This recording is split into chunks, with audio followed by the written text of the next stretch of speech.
अखंडमंडलाकारं व्याप्तं येन चराचरं तत्पदं दर्शितं येन तस्मै श्री गुरवे नमः. श्रीराम. छान स्वाध्याय अक्षयने प्रेझेंट केला. मुद्देसूद आहेच पण भावस्पर्शी जास्त आहे.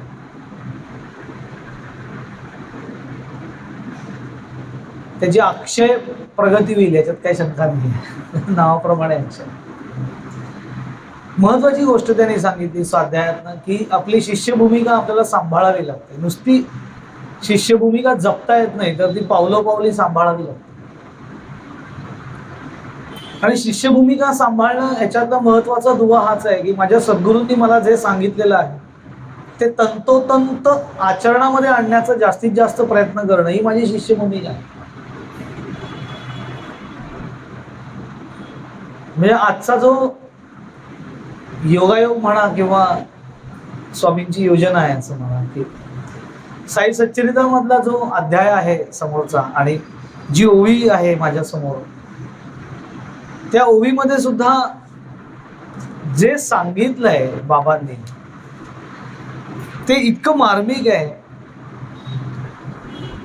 नसता श्रद्धा आणि सबुरी परमार्थ तिळभरी साधेना असं ते म्हणतात. साईबाबांचं एक प्रधान वाक्य आहे, श्रद्धा रख सबुरी से काम कर.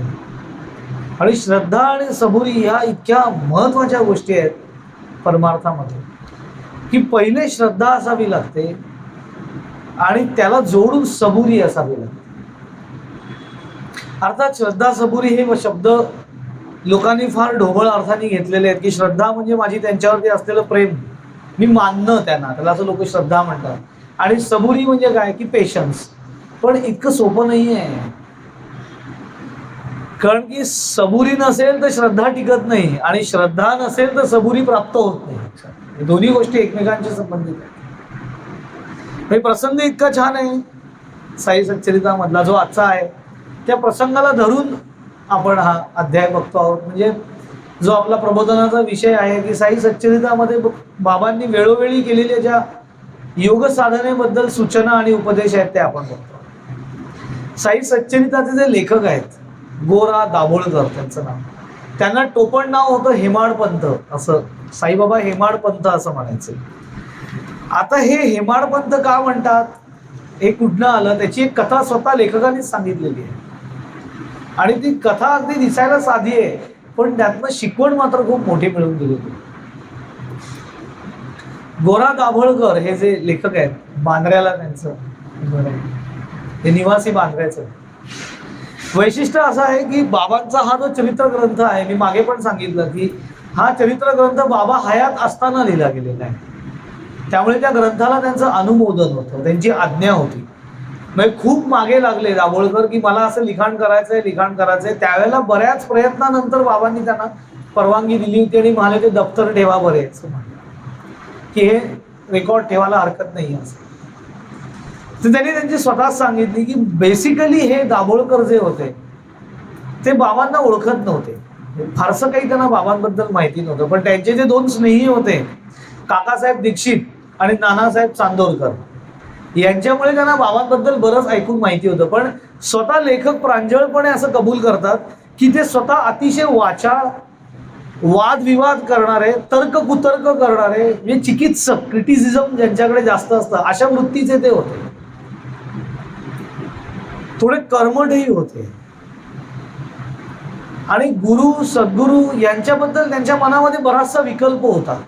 असे बरेच लोक असतात बुद्धिमान, बुद्धिवादी असं त्यांना म्हटलं. त्याच्यावरती असं गुरुदेव रानडे असं म्हणाले होते की बुद्धिवादी म्हणजे कोण, तर ज्यांना बुद्धी आहे की नाही असा वाद निर्माण व्हावा असे बुद्धिवादी. बऱ्याच लोकांची अशी धारणा आहे की गुरुप्राप्ती कुणासाठी असते किंवा सद्गुरू कुणी करावेत. मूळ प्रश्न त्यांच्या लक्षातच येत नाही की सद्गुरू करणं हा भाग महत्वाचा नाहीये, त्यांनी मला शिष्यत्व मान्य करणं हे महत्वाचं. पण कित्येक लोकांचा असा समज असतो की जे मनाने मानसिकतेने कमकुवत आहे ज्यांना कुणाचा तरी सतत आधार लागतो, अशा लोकांना गुरूंची आवश्यकता आहे. आम्हाला काही गुरूंची आवश्यकता वगैरे काही नाही, आम्ही एकदम कणखर होतो असं बऱ्याच लोकांचं म्हणणं असतं. पण त्यांना हे कळत नाही की असं नसतं. गुरूंची आवश्यकता पावलं पावली असते. साधं शालेय शिक्षण घेण्यासाठी सुद्धा आपल्याला शाळेमध्ये ऍडमिशन घेऊन त्यांच्या गुरुपद मान्य करावं लागतं शिक्षकांचं. जर का साध्या साध्या प्रसंगामध्ये, साध्या साध्या क्षेत्रामध्ये आपल्याला गुरूंची म्हणजे मार्गदर्शनाची आवश्यकता असेल, तर मला जर का ईश्वर प्राप्तीचा मार्ग शोधायचा असेल तर मला किती मोठ्या सद्गुरूंची आवश्यकता आहे लोकांच्या लक्षातच आहे. आणि जर का मानसिकतेने कमकुवत असलेल्या लोकांनी गुरु करावेत असं जर का म्हटलं तर विवेकानंद, छत्रपती शिवाजी महाराज ह्या लोकांना आपण काय म्हणणार? ते मानसिक कमकुवत होते का की ज्यांनी गुरु केले? शिवाजी महाराज काय कमकुवत होते का म्हणून ते तुकाराम महाराजांकडे गेले? विवेकानंद काय मानसिकतेने कमकुवत होते का की ज्यामुळे ते रामकृष्णांकडे गेले? इंटेलेक्च्युअल भाग जो असतो त्याचा आयक्यू म्हटला जातो ना, इंटेलेक्च्युअल क्वांटम आयक्यू, हा विवेकानंदांचा इतका हायर होता की आज तागेत तेवढा कोणाचा आयक्यू नाही आहे. पण त्यांना सुद्धा सद्गुरूंची आवश्यकता बसली. मग आपण कुठे आहोत आपण विचार केला पाहिजे. दाभोळकर जे होते, दाभोळकर नाव घेतलं की जरा वेगळा, हे गोरा दाभोळकर लक्षात ठेवा, ज्यांनी साई सच्चरिता ग्रंथ लिहिला. तर ते श्रद्धाळू नव्हते अशातला भाग नव्हता, पण त्यांची कुठल्याही एखाद्या व्यक्तीवरती श्रद्धा ठेवावी अशी त्यांची मानसिकता नव्हती. त्याचं एक कारण असं त्यांनी त्यांचं नमूद केलेलं आहे की त्यांचे एक स्नेही होते, ते एका गुरूंचे अनुग्रहित होते, कृपांकित होते. पण अचानक त्यांचा एक मुलगा तरुणाताठा खूप आजारी पडला आणि आजारी पडल्यानंतर ते त्यांच्या गुरूंकडे घेऊन गेले. लोणावळ्याला तो प्रसंग घडला. परंतु सद्गुरूंच्या सान्निध्यात गेल्यानंतर सुद्धा त्यांचा मुलगा दगावला, तो काही वाचला नाही. तर याच्यावरती यांचं मत असं झालं की सद्गुरू समोर असताना सुद्धा ते सद्गुरू मुलाला वाचवू शकले नाहीत, मग त्या सद्गुरूंचा उपयोग काय असं त्यांच्या मनामध्ये आलं.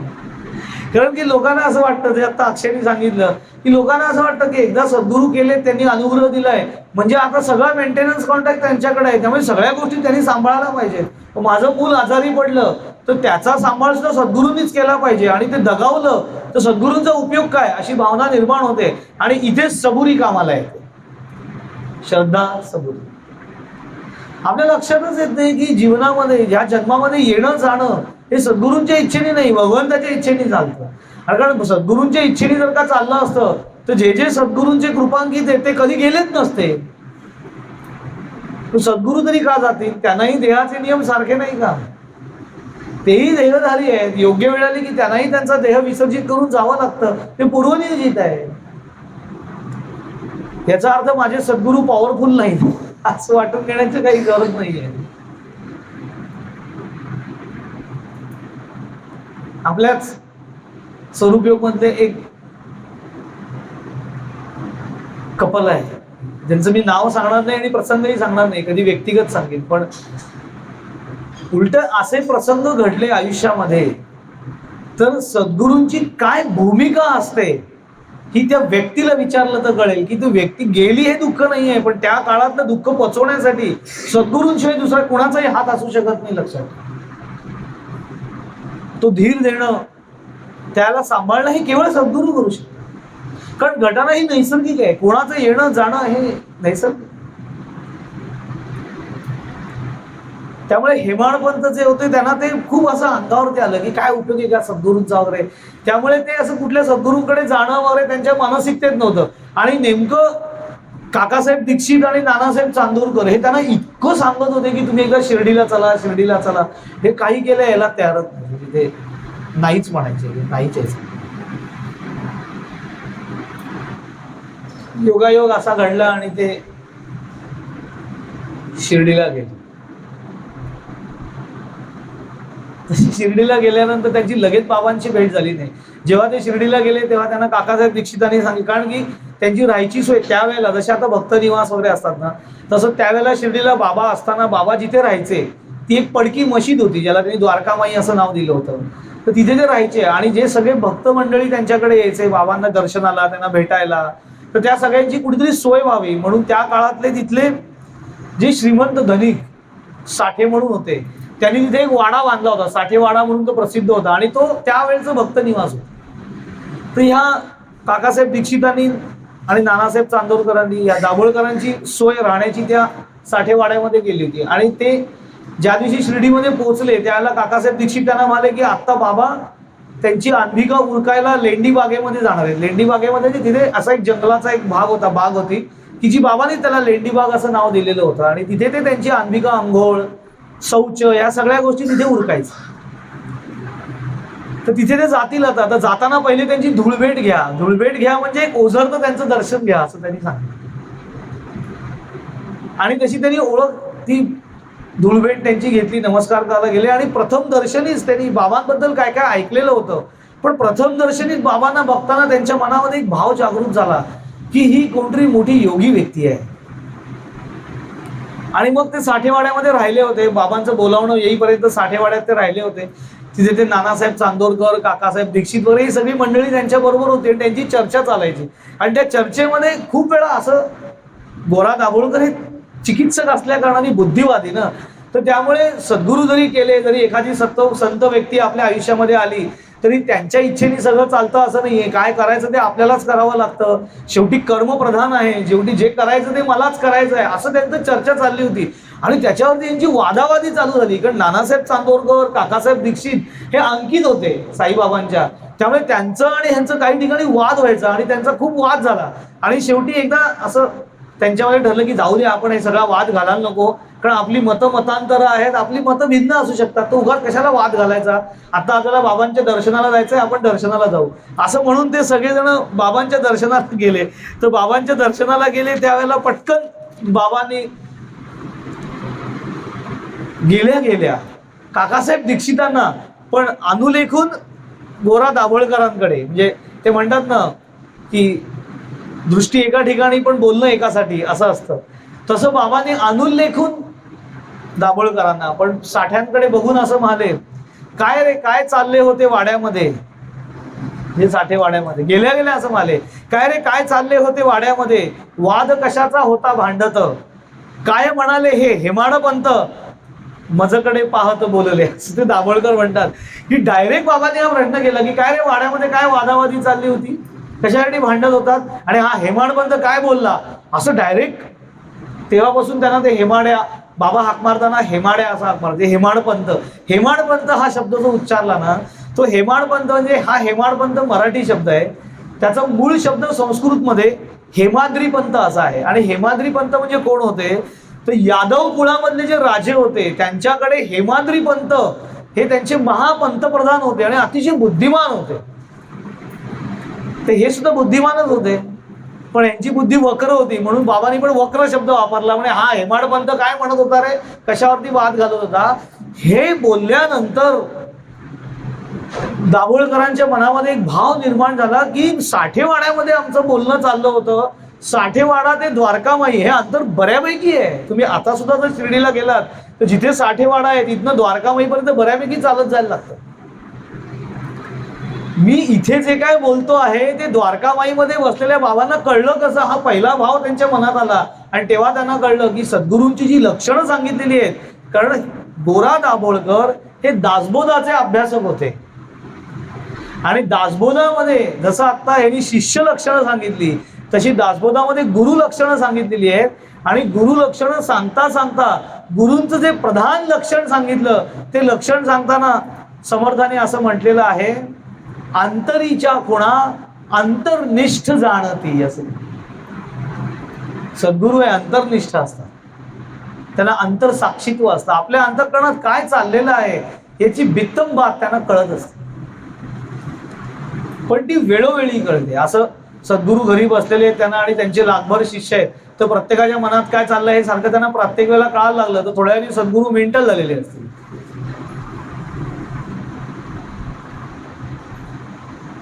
मी माझ्या सद्गुरूंना पण एकदा असा प्रश्न विचारला होता की स्वामी, शिष्यांच्या मनात काय काय चाललेलं असतं हे तुम्हाला प्रत्येक वेळेला कळतं का.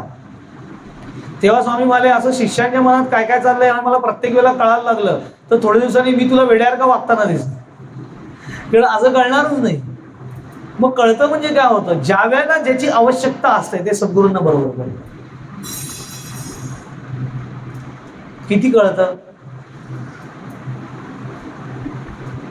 2010 सालची गोष्ट, 10-11 सालची. मी त्यावेळेला कल्याणला माझा एक मित्र आहे, म्हणजे तो डॉक्टर आहे ऍक्च्युली, फिजिओथेरपिस्ट आहे, मसाजिस्ट आणि फिजिओथेरपिस्ट. तर त्याच्याकडे मी त्याला असिस्टंट म्हणून होतो 3 वर्ष. म्हणजे एक त्याच्याशी बोलता बोलता त्यांनी मला सहज सांगितलं की तू कर मला असिस्ट, हे करू शकशील असं म्हणून मी त्याला असिस्ट करतो. 3 वर्ष त्याच्या बरोबर होतो. आणि तो स्वतः खूप आध्यात्मिक आहे, त्याचाही एक आध्यात्मिक गुरु आहे. आणि त्यामुळे नॅचरली तिथे तो एक सत्संगच असायचा आमचा. म्हणजे एकीकडे पेशंट आम्ही ऑपरेट करायचो त्यांना, आणि एकीकडे आमची चर्चा चाललेली असायची. म्हणजे त्याच्याकडे अशा डॉक्टरांच्या केबिन्स असतात ना, त्या केबिन्स आहेत त्याच्याकडे. असं तर एका केबिनमध्ये तो एका पेशंटला ट्रीट करायचा, एका केबिनमध्ये मी एका पेशंटला ट्रीट करायचो. म्हणजे तो तिकडे इन्स्ट्रक्शन द्यायचा, काय कर कसं कर. तो पहिलेच दाखवून जायचा काय करायचे, त्याला कशी थेरपी द्यायची, आणि मग मी ती थेरपी द्यायचो. तो तिकडनं त्याचं लक्ष असायचं, कारण ते दिसायचं त्याला सीसीटीव्ही असल्याकडे, आणि मी काय ट्रीट करतोय. मग काही चुकत असेल माझ्या तर लगेच तू तिकडनं इन्स्ट्रक्शन द्यायचा की असं नाही असं करायचं. पण एकीकडे आमची चर्चा चालायची तर ही सगळी आध्यात्मिक चर्चा असायची. ते एकदा असंच काळ गेला काही, आणि त्यांनी काही गोष्टी त्यांनी मला शिकवायला सुरुवात केली. की त्यांनी असं सांगितलं की हे तू कर, तुला हे जमेल. म्हणजे पॅरासायकॉलॉजी आणि असे बरेच डिपार्टमेंट आहेत त्याच्यामध्ये. सायकॉलॉजीमध्ये सुद्धा मेडिकल सायकॉलॉजी आहे, पॅरासायकॉलॉजी, भरपूर आहे डिपार्टमेंट. तर त्यातलं एक पॅरासायकॉलॉजी आणि असं एक पार्ट पॅरानॉर्मल असं काही म्हटलं तर ह्या सगळ्या गोष्टी तो मला काही शिकवत होता, आणि त्या मी शिकत पण होतो. सद्गुरु कृपेने म्हणा, आणि काही असे त्या गोष्टी मला जमत होत्या. आणि त्याच्यावरती 1 वर्ष गेलं. आणि त्याला एक फॅसिनेशन असतं, हे सगळं पॅरानॉर्मल ऍक्टिव्हिटीमध्ये एक फॅसिनेशन असतं. ते जमायला लागल्यामुळे असं खूप मजा वाटायला लागली की आपल्याला खूप काहीतरी भारी जमतंय, कारण त्याची प्रचिती यायला लागली, त्याचा असर पेशंटवरती दिसायला लागला. मग आपल्याला काहीतरी ग्रेट अचीव्ह झालंय असं वाटायला लागतं, अपसूक वाटायला लागतं त्या काळामध्ये. आणि नेमकं मला एकदा त्या सगळ्या फेजमध्ये असताना स्वामींचा फोन आला, आणि ते म्हणे मी पनवेलला येतो एका कार्यक्रमाला, ज्येष्ठ नागरिक संघामध्ये कार्यक्रम आहे, डॉक्टर प्रकाश आमटे यायचे आहेत, आणि त्यांच्याबरोबर माझा कार्यक्रम आहे. त्याच्या स्वामींना चीफ गेस्ट म्हणून बोलवलं होतं प्रकाश आमट्यांबरोबर. तर तू ये कल्याणहून, मला तुझी ओळख करून द्यायची त्यांच्याशी. आणि मग मी पनवेलला गेलो कल्याणहून, स्वामी तिकडनं आलेले होते, आणि खूप छान कार्यक्रम. प्रकाश आमटे, मंदा आमटे, त्यांची मुलाखत, स्वामींची तिथे मुलाखत, आणि मग त्या सगळ्यांचं छान कार्यक्रम एक झाला 1.5 तासाचा. आणि मग निघताना स्वामी कारमध्ये बसताना त्यांनी मला असं जवळ बोलवलं इकडे, आणि काहीच जास्त बोलले नाही. असं माझ्या कपाळाच्या इथे असं बोट ठेवलं, आणि मला लक्षात ठेव, इथे इथे इथे आपल्याला राहायचं असतं, हे सोडून इतर ठिकाणी कुठेही भटकायचं नाही. अनेक प्रलोभनं समोर आली तरी आपल्याला त्याला बाजूला सारता आलं पाहिजे, आपलं मुख्य उद्दिष्ट इथे आहे, इथे इथे लक्षात ठेव, असं बोलले. आणि गाडीपासून निघून पण गेले. अख्खं कल्याणला बसनी येईपर्यंत माझ्या डोक्यात तेच घोळत होतं की स्वामीने आपल्याला असं का सांगितलं की इथेच लक्ष ठेवायचं, इतर ठिकाणी कुठेही सारखं धावायचं नाही. काहीही प्रलोभनं निर्माण झाली तरी त्यात अडकायचं नाही. पण असं मी कुठल्या प्रलोभनामध्ये अडकलोय मला किती वेळ कळायला तयार नाही. दुसऱ्या दिवशी जेव्हा मी प्रशांतकडे गेलो, तिथे रोजच्याकडे ते टाइम ठरलेलं असं दवाखान्याचं, तिथे जेव्हा मी हजर झालो तेव्हा तिथे गेल्या गेल्या मला लक्षात आलं स्वामींनी काय रिअलाइज केलं, सांगितलेलं आहे की साधना सोडून इतर कुठल्याही गोष्टीमध्ये अडकायचं नाही. त्या क्षणी प्रशांतला सांगून टाकलं की तुझ्याकडे मी असिस्ट करायला येईल, पण तू हे जे सांगतोस ते मी काहीही करणार नाही, कारण गुरु आज्ञा नाही. याला अंतर्निष्ठा असं म्हणतात. ज्यावेळेला शिष्य आपला साधनेचा मार्ग सोडून थोडा तरी बाजूला जायला लागला तरी शिष्याला ते कळत नसलं तरी सद्गुरूंना कळतं की आपला शिष्य बाजूच्या रस्त्यावर जातोय, ते बरोबर त्याला धरून तिथे आणतात. अशा पद्धतीने सद्गुरू शिष्यावरती लक्ष ठेवून असतात. भूमिका माझी काय आहे, मला हे कळल्यानंतर त्या क्षणी त्याच्यावरती निर्णय घेणं आणि ते सांगतायत ते करणं, ही शिष्य भूमिका आहे. दाभोळकरांनी ते तंतोतंत केलं. म्हणजे त्यांना ज्या वेळेला हे कळलं, अंतरसाक्षीत्व बाबांचं जाणवलं, त्याच्यानंतर ते जे सरेंडर झाले बाबांना ते शेवटपर्यंत, मग कुठलाही तर्क कुतर्क काही. आणि अप्रतिम पद्धतीने त्यांनी साई सच्चरित ही पोथी त्यांनी लिहिली असं आपण म्हणणं सुद्धा हा उपवर्ध होईल, कारण ते स्वतः तसं म्हणत नाहीत की ही मी पोथी लिहिलेली. ते म्हणतात ही बाबांनीच बाबांच्या हाताने लिहिलेली आहे, माध्यम म्हणून माझा देह वापरला, असं गोरा दाभोळकर. त्याच दुसऱ्या अध्यायामध्ये ज्या काही ठराविक ओव्या योग संबंधी आल्या त्याच्यामधली एक फार सुंदर ओवी बाबांनी प्रगट केली. ते असं म्हणतात, कोणास व्हावी ब्रह्म सायुज्यता, अष्टांग योग प्रावीण्यता, समाधी सुख निर्भरता, होईल कथा परिसता. दुसरा अध्याय साई सच्चरित्राचा. दुसऱ्या अध्यायामध्ये बाबा असं सांगतात की ह्या पोथीचं प्रयोजन काय, या पोथीचं वाचन केल्यामुळे काय प्राप्त होईल, पोथी समजून घेतल्यामुळे काय होईल, याच्यामध्ये बाबा जे काय सांगता आहेत त्याचा गर्भित अर्थ समजून घेऊन तुम्ही जर का आचरण ठेवलं तर काय प्राप्त होईल. कोणास व्हावी ब्रह्मसायुज्यता, अष्टांग योग प्रावीण्यता, समाधी सुख निर्भरता होईल कथा परिसतया. ब्रह्मसायुज्यता, अष्टांग योग प्रावीण्यता आणि समाधी सुख निर्भरता या तीन वेगळ्या गोष्टी नाहीये, तिन्ही एकच आहेत लक्षात ठेवा. पण लोकांच्या मनामध्ये भेद असतो म्हणून तिन्ही गोष्टी सांगून टाक. तर सायुज्य मुक्ती, मुक्तीच्या 4 अवस्था सांगितल्या: सलोकता, समीपता, स्वरूपता, सायुज्यता. सायुज्यता म्हणजे काय वेगळी आहे का, तर सायुज्य या शब्दाचा अर्थ असा आहे पूर्णता, परिपूर्णता. त्याला ती परिपूर्ण अवस्था प्राप्त होईल. म्हणजे काय होईल, समाधी सुखाची अनुभूती. म्हणजे ती समाधी सुखाची अनुभूती कधी, कारण त्याला अष्टांग योगामध्ये प्रावीण्यता प्राप्त होईल आणि त्याचा अल्टिमेट गोल काय असेल, सायुज्य मुक्ती. म्हणून ते असं म्हणतात की कोणाचं व्हावी ब्रह्म सायुज्यता, अष्टांग योग प्रावीण्यता, समाधी सुख निर्भरता होईल या कथा परिसता. परिसता याचा अर्थ नुसत्या कथा वाचून नाही, तर परिसता याचा अर्थ समजून घेऊन आचरण करणं, याला परिसता असं म्हणतात. परिसणे म्हणजे आचरण करणं. मी ते आचरण केलं पाहिजे. साई सच्चरित कुठलाही ग्रंथ, आता आपण साई सच्चरित घेतलाय म्हणून साई सच्चरित, गजानन विजय असेल गजानन विजय, अक्कलकोट स्वामींची पोथी असेल अक्कलकोट स्वामींची, ज्ञानेश्वरी, दासबोध, तुकाराम महाराजांच्या गाथा, हे सगळे ग्रंथ काय नुसते पारायण करण्यासाठी नाही आहेत, परिसण्यासाठी आहेत. दासबोधामध्ये सुद्धा 20व्या दशकात गेल्यानंतर समर्थ म्हणतात ना, विवरता विशेष विशेष कळो लागे, 20 दशक 200 समास, फोडून सांगितलं विशद, विवरता विशेष विशेष कळो लागे. विवरता विशेष विशेष म्हणजे नुसती प्रवचनं करून ऐकून नाही, तर ते समजून घ्या, त्याप्रमाणे इम्प्लिमेंटेशन करा. तसंच साई सच्चरित ग्रंथ. आपल्याला काय झालंय की साईबाबा, गजानन महाराज म्हटलं की आपल्याला म्हणजे फक्त चमत्कार करणारे बाबा, पण ते चमत्कार करण्यासाठी आलेले नव्हते. चमत्कार हा त्यांच्या एक कर्मप्रधान. बाबांकडे एक शिष्य आला होता आणि काही कारणास्तव त्याच्या धंद्यामध्ये नुकसान झालं होतं, काही केलं त्याच्यात तो येतच नव्हता, फार नुकसानीत चालला होता. बाबांकडे आला आणि बाबांचं दर्शन घेतलं आणि बाबांनी आशीर्वाद दिला, होईल सगळं नीट, काही काळजी करू नको असं म्हणून गेला. आणि खरोखर त्याची वृद्धिंगत अवस्था झाली.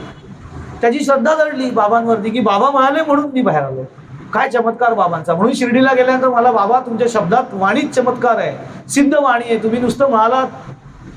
तर त्याच्यावरती म्हणाले, अरे चमत्कार वगैरे काही नाही, तुझ्या आयुष्यामध्ये ते घडणारच होतं, ते घडणार आहे हे फक्त भगवंतानी माझ्या मुखातनं बोलवून घेतलं, हाच काय तो चमत्कार, माझं काही क्रेडिट नाही असं बाबा म्हणाले.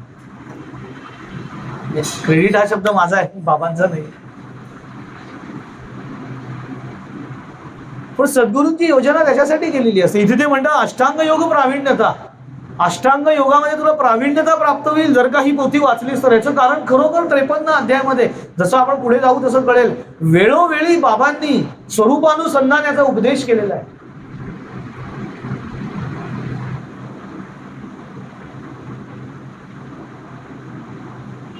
हे सांगण्याचं प्रयोजन काय होतं की हा ग्रंथ बोलण्यासाठी घ्यावा असं वाटलं. याचं कारण का, माझ्या अगदी परिचयाचे निकटवर्तीय साई भक्त आहेत, त्यांनी एकदा त्यांच्या प्रवचनात असं विधान केलं की बाबांनीच पोथीमध्ये असं सांगितलेलं आहे की ध्यान ही करण्याची गोष्ट नाही, ध्यान ही होण्याची गोष्ट आहे. ते व्हायचं तेव्हा होईल सद्गुरूंच्या कृपेने, ते करावं लागत नाही. हे ऐकल्यावरती मला कळलं की नाही, ह्याच्यावरती बोललं पाहिजे, कारण बाबांना जे सांगायचं आहे त्याचा गैरअर्थ प्रस्तुत केला जातो. निश्चितपणे बाबा जे सांगतायत ते खोडून काढण्याची आपली क्षमता काय, अधिकारच नाही. बाबा सांगतायत ते बरोबरच आहे की खरोखर ध्यान ही होण्याची गोष्ट आहे, करण्याची गोष्ट नाही. पण ध्यानातली अनुभूती ही होण्याची गोष्ट आहे, पण ती अनुभूती येण्यासाठी ध्यानाचं प्रक्रियात्मक अंग हे करावंच लागेल. हे बाबांनी वेळोवेळी अनेक अध्यायातनं सांगितलेलं आहे. त्याच्याकडे सपशेल दुर्लक्ष करून केवळ मला हवं आहे तेवढं वाक्य घेऊन ध्यान ही करण्याची गोष्ट नाही, ध्यान ही होण्याची गोष्ट आहे असं प्रस्तुत केलं जातं. हे ददांत चुकीचं आहे. ते होता कामा नाही. हे सगळे योगी पुरुष आहेत आणि योगी पुरुष असं सांगेल का की ध्यान करण्याची गोष्ट नाही, ध्यान करूच नका असं कसं सांग. दही लागणं हे आपल्या हातात नाहीये, पण विरजणाचं बोट फिरवणं आपल्या हातामध्ये आहे ना. ते विरजणाचं बोट फिरवणं ही सद्गुरु कृपा आहे. आणि बोट फिरवल्यानंतर दह्याचं भांड एका ठिकाणी स्थिर ठेवणं ही ध्यान साधना आहे, ती मला करावीच लागेल. त्याची अनुभूती यायची तेव्हा येईल. त्याला धरून बाबा असं म्हणतात की तू ध्यान कर, साधना करण्याचं कर्म तू कर. ती साधना पूर्णत्वाला कशी जाईल याची चिंता तू करू नको. ती जेव्हा सद्गुरु कृपा होईल तेव्हा. नाहीतर बाबांनी हे का सांगितलं असतं? अष्टांग योग प्रावीण्यता, कोणाचं व्हावी ब्रह्मसायुज्यता, समाधी सुख निर्भरता, सद्भावे कथा परिसता, निष्ठा उपजेल श्रोतया चिंता, सहज स्वानुभव स्वानंदता, सुखावस्था लादेल. फलश्रुती सांगताय साई सच्चिदानंदाची फलश्रुती काय? माझा संसार सुखाचा होईल, मला सून चांगली मिळेल, मला सून चांगली वागवेल, जावई चांगला मिळेल, मुलगा चांगला वागवेल, हे याचा परिणाम नाहीये. मुख्य ते त्याचे बाय प्रॉडक्ट्स असू शकतात. माझी जशी श्रद्धा आहे तसं ते मिळू शकतं. पण मुख्य काय? सद्भावे या कथा परिसता. भाव जर का शुद्ध असेल, या कथा ऐकताना वाचताना निष्ठा उपजेल श्रोतया चित्ता. सांगणाऱ्याचा आणि ऐकणाऱ्याचा जर का भाव पक्का आणि शुद्ध असेल तर निष्ठा उपजेल श्रोतया चित्ता. ऐकणाऱ्याच्या आणि बोलणाऱ्याच्या दोघांच्याही अंतःकरणामध्ये सद्गुरूंविषयी निष्ठा तयार होते. सहज स्वानुभव स्वानंदता. स्वानुभव तुमचा तुम्हाला अनुभव घेता येईल. सहज स्वानुभव स्वानंदता. हा स्व अनुभव कसला येईल? स्वच्या आनंदाचा अनुभव तुम्हाला घेता येईल. सुखावस्था लादेल. साधनेमधली जी एक सुखावस्था आहे, म्हणजे स्थिर अवस्था आहे, ती तुम्हाला सहज प्राप्त होईल जर या कथेमध्ये काय सांगितलेलं आहे ते समजून घेतलं तर. भक्ताचे निजरूप ज्ञान, जीव शिवा समाधान, लक्षेल अललक्ष निर्गुण, चैतन्य घन प्रगटेल. हे तो परमोच्च गोष्ट बाबाने सांगून टाकली. भक्ताचे निजरूप ज्ञान. निज याचा अर्थ आंतरिक. तुला आंतरिक आत्मिक ज्ञान प्राप्त होईल. जीव शिवा समाधान, याचा एकाने अर्थ सांगितला होता जीवाला आणि शिवाला दोघांना समाधान प्राप्त होईल. तर जीवाला आणि शिवाला समाधान. शिवाला समाधान कशाला प्राप्त व्हायला पाहिजे? समाधान ही स्थिती आहे आणि ती स्थिती म्हणजे शिवस्थिती आहे. मग जीव शिवा समाधान म्हणजे काय? तर जीवाला शिवरूपी अवस्थेचं समाधान प्राप्त होईल. लक्षेल अलक्ष निर्गुण. निर्गुण हा अलक्ष असतो, कारण तो दिसत नाही त्यामुळे तिथं लक्ष कसं करणार. पण जो निर्गुण आत्मा आहे तो सुद्धा लक्षेल तुला प्राप्त होईल. चैतन्य धन प्रगटेल. तुझ्यात आतमध्ये असलेला जो चैतन्य आत्मा आहे, ते जो धन आहे चैतन्य धन, ते तुझं तुला अनुभवाला येईल. तुझ्याच आतमध्ये त्याची अनुभूती येईल, ते तुला प्रगट प्राप्त होईल. साई सच्चिदाची महती सांगतात काय प्राप्त होईल. आणि आपल्याकडे काय साई सच्चिदाला करून टाकलेलं आहे? तर नुसतं पारायण ग्रंथ केलेला आहे.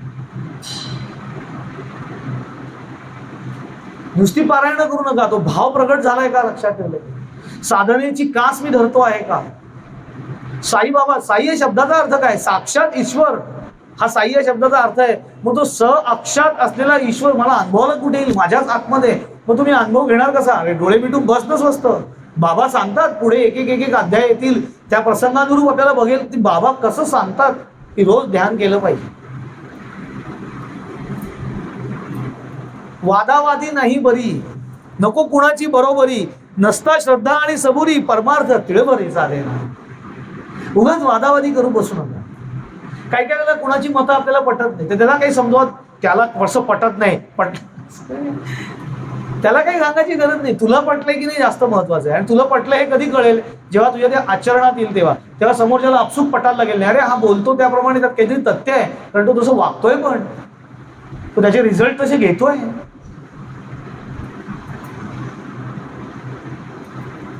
अनुभवासारख्या गोष्टी असतात. वादावादी करणे, लोकांना वादावादी करायला फार आवडते, चर्चा. आणि मग ते एखाद्याला पटत नसलं की त्याला ते पटवून देण्यासाठी मी माझा इतका आटापिटा करतो, तर त्याला पटवून देण्यासाठी काय आटापिटा करू नकोस रे. स्वतःला पटवून देण्यासाठी आटापिटा कर. काय तुला पटलं की बाद झालं, इतरांना पटवायला जाऊ नकोस. ठराविक वयात जी पटवापटवी चालते ती ठीक, त्याचा इथे उल्लेख नाही. पण वादावादी करून उगाच वाद घालत बसायचे लोकांची. म्हणून बाबांनी हेमाळ पंथांना ते तिथे चर्चा करून चिकित्सकपणा करत होते की सद्गुरूंची आवश्यकता काय, अमुक आहे तमुक आहे. चर्चा कसली करता, श्रद्धा आणि सबुरी नसेल ना तर काही उपयोगाची नाही. श्रद्धा फार, हे शब्द इतके वाटतात तेवढे सोपे नाही आहेत ना. श्रद्धा, बाबा जे म्हणायचे ना, श्रद्धा रख सबुरी से काम ले, फार कठीण आहे श्रद्धा. जोपर्यंत माझं सगळं गोड गोड होतं आहे, सगळं माझ्या मनासारखं होतं आहे, तोपर्यंत माझी सद्गुरूंवर श्रद्धा असते.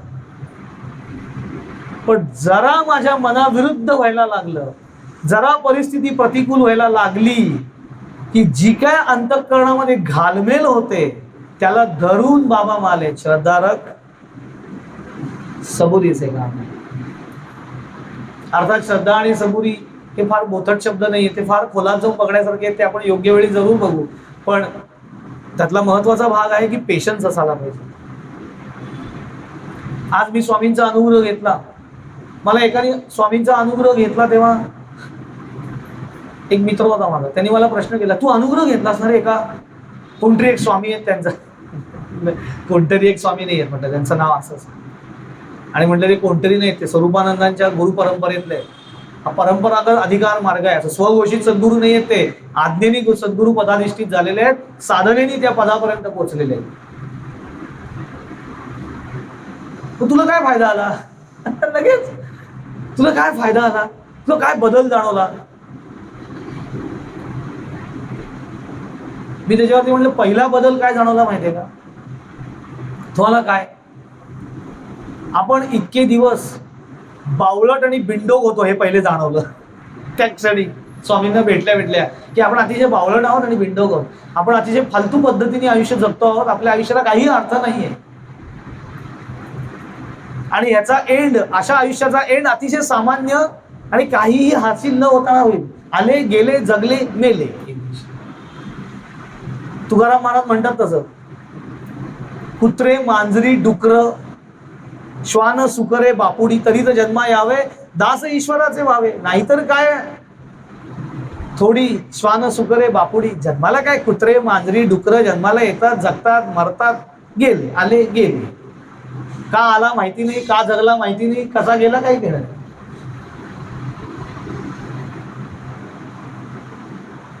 त्यामुळे हे एक लक्षात ठेवलं पाहिजे.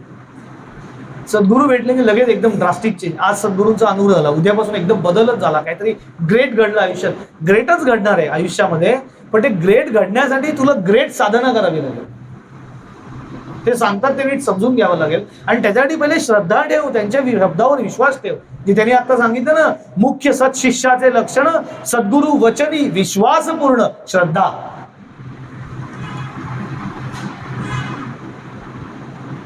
विश्वास पूर्ण श्रद्धा ठेव, ते महानंद होईल होईल. आणि ती श्रद्धा टिकण्यासाठी काय करायला लागेल? सबुरी, पेशन्स ठेव ना.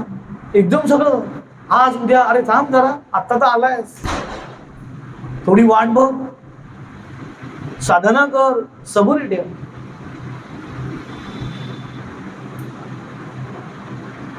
दही लागल्यानंतर सारखं जाऊन बघता येतं ना, लागलं का, लागलं नाचतं ते, ठेवणी सोडून दे. तसं एकदा श्रद्धा ठेव, श्रद्धेने साधना कर, बाकी सगळं त्यांच्यावर सोडून दे, सबुरी ठेव. योग्य वेळी तुला अनुभूती देतील, योग्य वेळी तुला मार्गदर्शन, जेव्हा जेव्हा गरज पडेल. मी तुम्हाला अनुभवाने सांगतो, असं कधीही होत नाही की मला ह्या क्षणी माझ्या सद्गुरूंची गरज आहे आणि त्याला ते उपलब्ध झाले नाही. यानं त्या मार्गाने ते देहाने प्रत्येक वेळेला येतील असं नाहीये, कारण मर्यादा आहेत शरीराच्या. पण काही ना काहीतरी ते सोय करतात, आपल्या समोर येऊन उभे राहतात. सबुरी असते साधनेमध्ये, पण ती सबुरी ठेवली पाहिजे. साई सच्चिदानंदातला हा जो दुसरा अध्याय विशेषतः कशासाठी आहे तर ते जे लेखक आहेत त्या लेखकांनी स्वतःला हेमाडपंत हे नाव का पडलं त्याची उकल त्या अध्यायामध्ये करून दाखवलेली आहे. की मला, कारण बाबांनी अशी अनेक लोकांना टोपण नावं ठेवलेली होती. तो अध्याय सुद्धा मी तुम्हाला एक दिवस घेईन, मजेशीर आहे तो सगळा. प्रत्येकाला अशी विशिष्ट टोपण नावाने हाक मारायचे. जसं स्वामी समर्थ काही काही लोकांना टोपण नावाने हाक मारायचे. सुंदराबाई म्हणून त्यांच्या ज्या सेवेकरी होत्या त्यांना ते बोडकी म्हणायचे, बोडकी. आता बोडकी म्हणण्याचं कारण दोन होतं.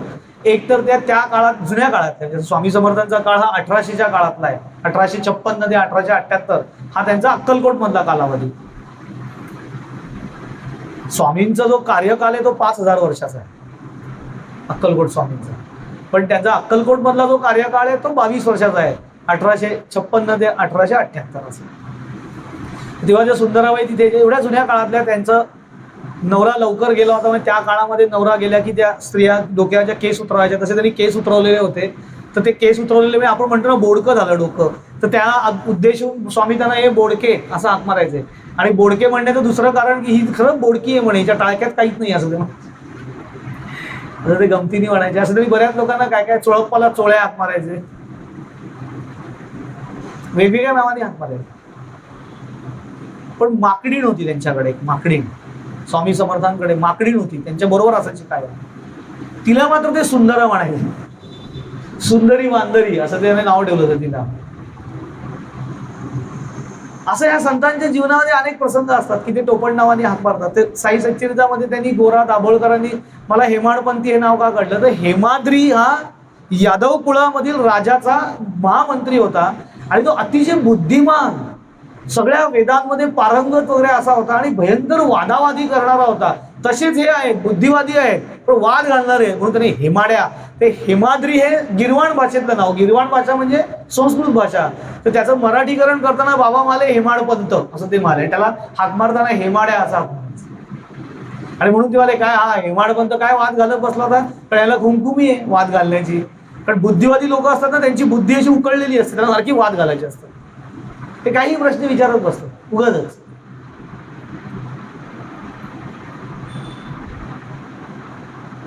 मोठे स्वामी होते ना, त्यांच्या प्रवचनाला एक व्यक्ती यायची, ज्ञानेश्वरीच्या प्रवचनाला. अचानक ते येणं बंद झालं.